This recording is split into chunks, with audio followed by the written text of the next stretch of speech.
Perkenalkan, nama saya Pasya. Perkenalkan, nama saya Syawalina. Saya Vini Mei. Perkenalkan, nama saya Rizky.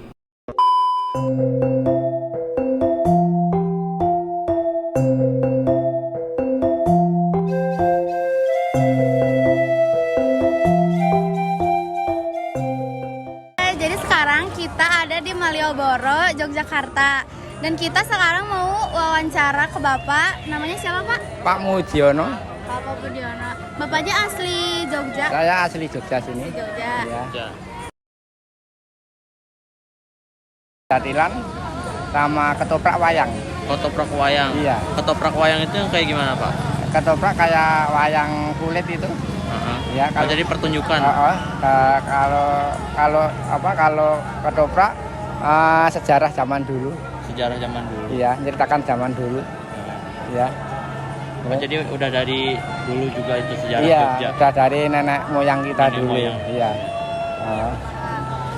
Maksudnya seringnya tuh dilakukannya pas kapan? Atau ada acara tertentu? Atau Kalau di Malioboro sini ada tanah angklung. Angklung? Iya, tiap hari Selasa atau hari Sabtu gitu. Di sini? Di depan teras 1 sama di Hamzah Batik. Hamzah Batik. Iya, Hamzah Batik. Iya. Kita kan udah terpisah dari Jawa Tengah. Ya. Sini kan daerah Benur itu. Nggak ikut Jawa Tengah, jadi kita kan dari daerah istimewa gitu. Iya. Di sini macam-macam, Mbak. Ada yang dagang, ada yang beca, ada yang pengasong sini. Kalau yang daerah sini mah mungkin delman, beca gitu. Kalau sekitar sini ya mungkin ada yang parkir, delman, andong gitu ya, sama pengasong kayak gini. Beragam ya, Pak? Soalnya sini kan tempat wisata. Ya.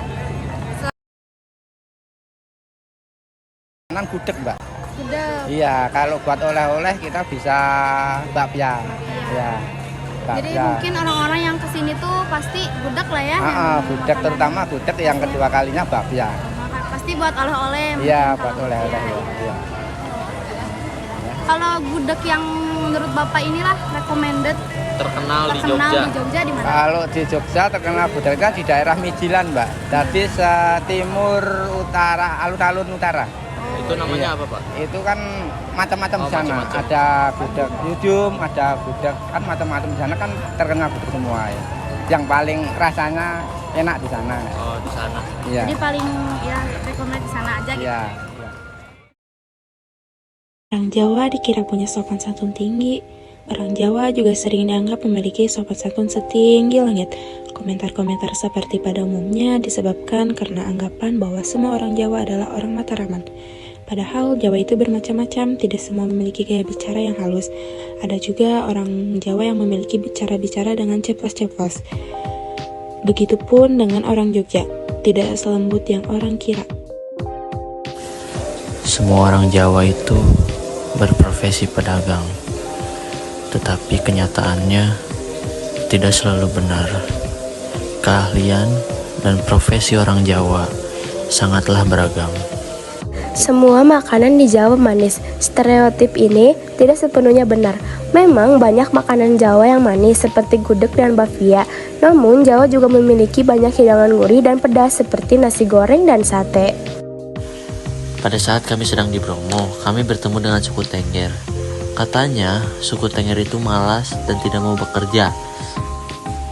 Kenyataannya, yang kami lihat, suku Tengger itu adalah pekerja keras. Mereka bekerja keras untuk memenuhi kebutuhan keluarga mereka, dan kebanyakan orang Tengger bekerja di bidang pertanian, kerajinan tangan, dan pariwisata. Berikutnya ada analisis kami nilai positif kearifan lokal yang melekat pada stereotip masyarakat Jawa.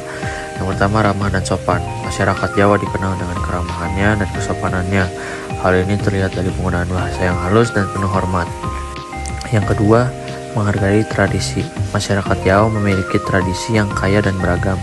Mereka sangat menghormati tradisi leluhur dan selalu berusaha untuk melestarikannya. Stereotip ini didasari pada nilai penghargaan terhadap tradisi yang kuat dalam budaya Jawa. Baik, pelajaran yang saya bisa ambil setelah saya melakukan perjalanan dan penelusuran ke Jawa Tengah, saya bisa menyaksikan keajaiban alam dan kekayaan budaya yang menginspirasi saya. Melalui setiap langkah yang saya ambil, saya memperoleh pelajaran berharga tentang kehidupan dan toleransi. Setiap sudut kota dan setiap cerita yang saya dengarkan mengajarkan saya akan pentingnya menghargai perbedaan, merangkul keragaman, dan memperkaya jiwa dengan pengalaman baru.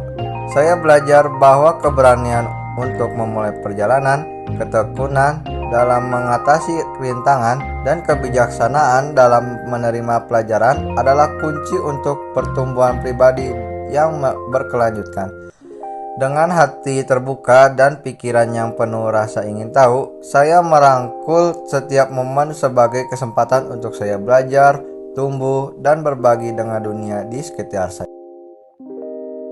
Dan saya juga ingin berbagi pengalaman dan pelajaran yang saya dapatkan, yaitu tentunya saya jadi tahu budaya di suku Tengger seperti apa dan budaya yang ada di Jawa seperti apa. Tentunya kita juga mendapatkan banyak pengalaman dari hasil studi wisata kemarin.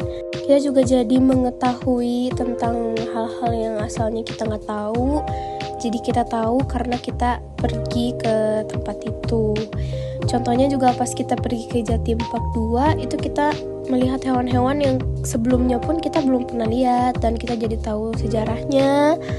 Pokoknya pas waktu pergi ke Jawa tuh kita jadi tahu sih betapa banyaknya juga kebudayaan-kebudayaan di sana, dan kita juga jadi sedikit-sedikit tahu nih tentang bahasa mereka dan logat mereka itu kayak gimana.